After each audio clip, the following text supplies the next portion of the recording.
comment reads, a framing square and a properly placed tack is more than enough. Just clamp some flat plates to each side to help flush the post to the corner. So what he's referring to is a video that we made using the 3-axis square to weld legs and put them in the corner of the frame of a Pro Kit welding table. So what he's basically saying is the 3-axis square is not needed. You can do it with a framing square and a couple plates. Is he wrong? Absolutely not. So here's how I replied. I'd probably be done with 4 legs by the time you find the framing square, the plates, and fiddle around. He responded, no, you wouldn't. And I said, do you want to race? And he says, no.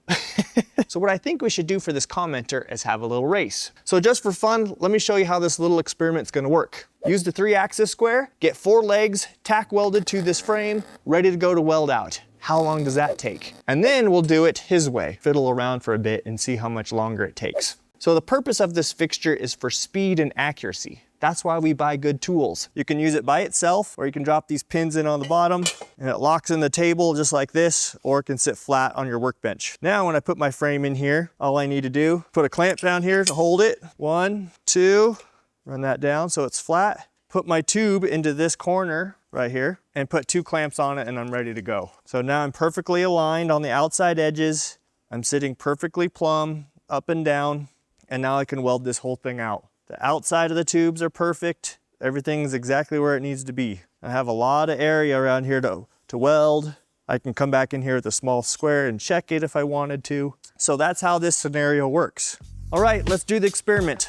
Let's see how long it takes me to tack all 4 legs perfectly straight and plumb, ready to weld out. Done, tacked. Okay, 4 minutes, 44 seconds. All right, just like that, we're done. It took me 1 minute to set up the fixture and another minute to weld each leg on. Should we just do a little visual inspection? That's 1 framing square. That's pretty dead on to me. What about this one? This one's pretty good too. Let's do the other direction. Dang, look how good that is. That is just sweet. Let's come across the top. What do you guys think about that? I mean, that's just spot on.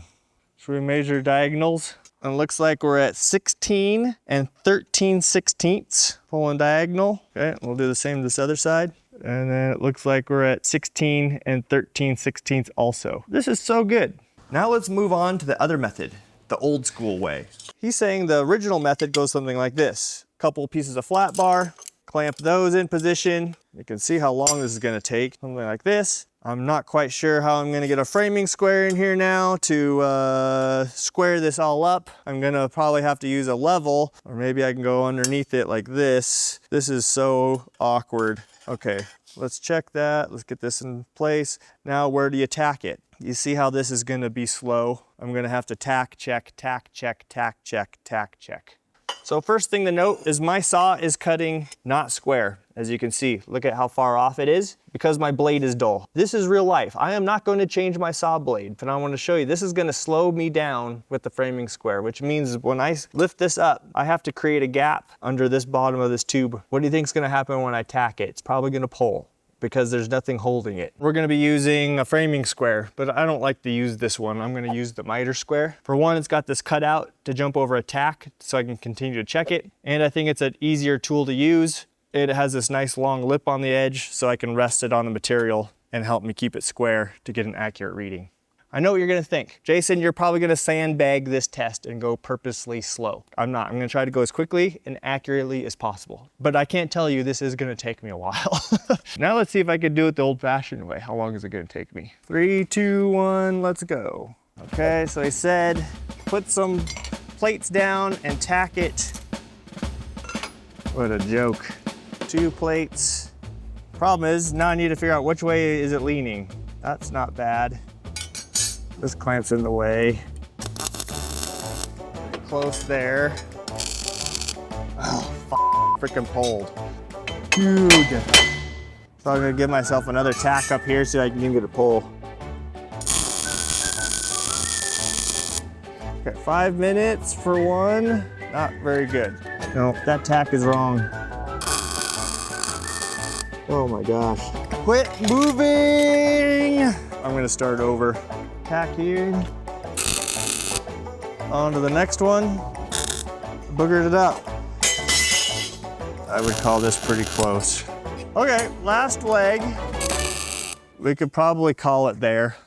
Okay, stopped it at 26 minutes, right? That's a long time. Okay, so let's look at these two side by side. This one took 26 minutes to do.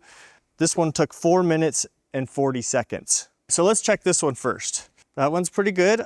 Okay, let's test this one. Pretty good, pretty close. I would call that acceptable. Let's rotate it around. This one I'm a little bit over, but pretty good. Okay, let's check the back one this direction. Oof, so I'm off by 1/16 of an inch. I put a weld in that fillet to try to get this leg to come in, and it's just not wanting to move that way. Okay, so let's measure diagonal. 16 and 13/16, pretty close. And let's go this other way. This one's also measures pretty close. 13/16. That's weird that it measures pretty good diagonally, but it doesn't necessarily match. That could be the rolls of the tube, potentially with the tape measure. I think we can say I probably accomplished the goal. Let's put them on top of each other. Let's just take a look. So I'm off a little bit. You can see this is the one done by hand and tacking it. So it's a little bit wide, like I said, that 16th. So one of the things I've noticed is the frame built by hand, the tacks, they're inconsistent. One's small, one's big, and I try to do that to help minimize the movement. So to me, it doesn't look very professional. Where I come down here to the one that I tacked on the 3-axis square, every tack is large, it's in the same spot, which means is when I come back through here to weld, it's gonna be consistent. If you're after that professional look in your work, man, the 3-axis square is gonna be right up your alley. Obviously, we can accomplish the same thing with simple tools, but let's talk about time. After trying this commenter's method, it took me 26 minutes to complete fabricating this box with legs. So that took me 5 times longer to do it with the simple square. Think about how much money I can charge the customer by having 5 components sitting here versus 1. Why did it take me 26 minutes? Well, for one, I had to measure 75 times with my square to check the parts. Don't believe me? Editor, roll the clip.